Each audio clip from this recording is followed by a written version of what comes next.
Hello বন্ধুরা, আজ আমরা দশম শ্রেণীর ভূগোলের ম্যাপ পয়েন্টিং আলোচনা করব। দেখো, পর্বত থেকে শিবালিক পর্বত, দেখো আরাবল্লী পর্বত, এরপর দেখো সাতপুরা পর্বত।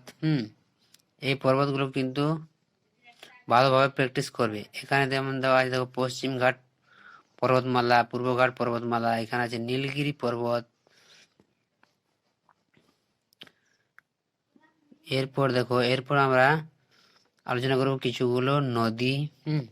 দেখো, যেমন কি মহানদী, গোদাবরী, কৃষ্ণা, কাবেরী। এরপর হবে আমাদের লুনি নদী, যেটা হচ্ছে আমাদের ভারতের অন্তর্বাহিনী নদী। তারপর নর্মদা, তাপ্তি। তো নদীর মধ্যে এগুলো প্র্যাকটিস করবে।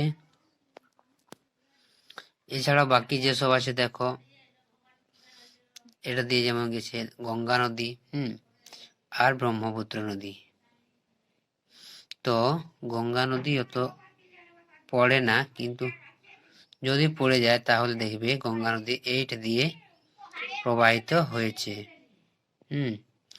আর ব্রহ্মপুত্র নদী আমাদের উপর দিয়ে প্রবাহিত হয়েছে। ব্রহ্মপুত্র নদী এইটা দিয়ে আসাম দিয়ে বাংলাদেশে প্রবেশ করেছে। এরপর দেখো আছে ভারতের বৃহত্তম আন্তর্জাতিক বিমানবন্দর, যেমন দিল্লি, বা ভারতের রাজধানী দিল্লি। এগুলো ভালোভাবে করবে। এরপর যেমন দেওয়া আছে পূর্ব ভারতের মহানগর, যেটা পূর্ব ভারতের মহানগর হচ্ছে কলকাতা, বা আনন্দের শহর, সেটা হবে আমাদের কলকাতা। তার নিচে দেখো ম্যানগ্রোভ অরণ্য দেওয়া আছে, এটা হবে ম্যানগ্রোভ অরণ্য। তারপর চিল্কা হ্রদ। চিল্কা হ্রদ, এই ম্যাপ পয়েন্টগুলো একটু ভালোভাবে দেখে যাবে। এখানে দেখো চেন্নাই, চেন্নাই আছে, এখানে আমাদের প্রকোপনালী আছে, এখানে ইন্দিরা পয়েন্ট। আরেকটি ইম্পর্টেন্ট প্রশ্ন হচ্ছে ভারতে সিলিকন ভ্যালি, বেঙ্গালুরু। এটা কিন্তু খুবই ইম্পর্টেন্ট, ভারতের সিলিকন ভ্যালি। এবার দেখো কফি উৎপাদক অঞ্চল যদি বলা হয়, তাহলে এখানে দক্ষিণ ভারতের কফি উৎপাদক অঞ্চল যদি বলা হয়, তাহলে দক্ষিণ ভাগে।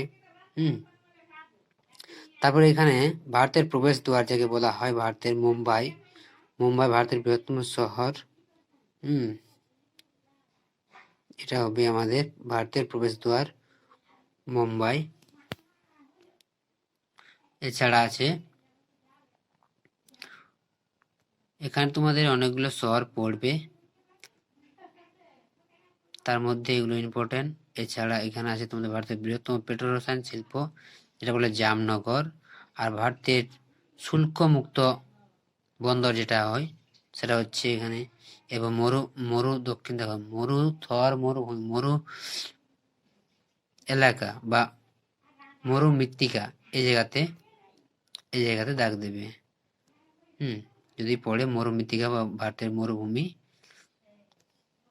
এরপর তোমাদের আছে দেখো ভারতের উত্তর পূর্ব ভারতের চা উৎপাদক অঞ্চল, এখানে দেওয়া আছে। তারপর আছে তোমাদের সিকিম। ভারতের সবচেয়ে কম জনবসতি অঞ্চল যেটা বলা হয় সিকিম, এখানে আছে সিকিম।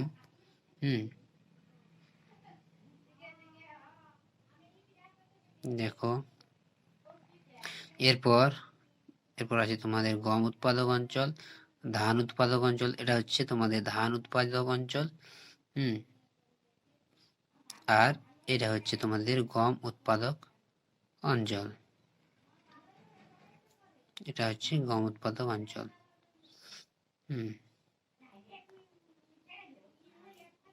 ইক্ষু উৎপাদক অঞ্চল। এরপর দেখো এটা তোমাদের হচ্ছে মিলিটারি উৎপাদক অঞ্চল, এটা হচ্ছে কৃষ্ণ মৃত্তিকা অঞ্চল। এটা কিন্তু ভালোভাবে প্র্যাকটিস করবে। এখানে দেখো করমণ্ডল উপকূল আছে, আর এদিকে কঙ্কন উপকূল, করমণ্ডল উপকূল, কঙ্কন উপকূল।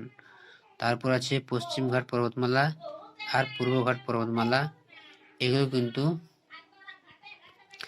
চেষ্টা করবে ভালোভাবে প্র্যাকটিস করার। এবার দেখো এই ম্যাপে যেমন দেওয়া আছে, দেখো বেঙ্গালুরু, গোদাবরী, চিল্কা। আর এখানে তোমাদের দেখো একটা জিনিস বলি, এখানে ভারতের ম্যানচেস্টার যেটাকে বলা হয় আহমেদাবাদ, হ্যাঁ, তো এইখানে হবে তোমাদের ভারতের ম্যানচেস্টার, হ্যাঁ,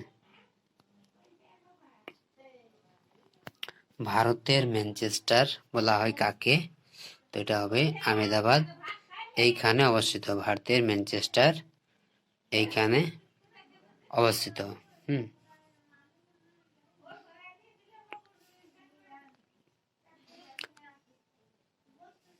তো বন্ধুরা এই ছিল মাধ্যমিকের ম্যাপ পয়েন্টিং ভূগোলের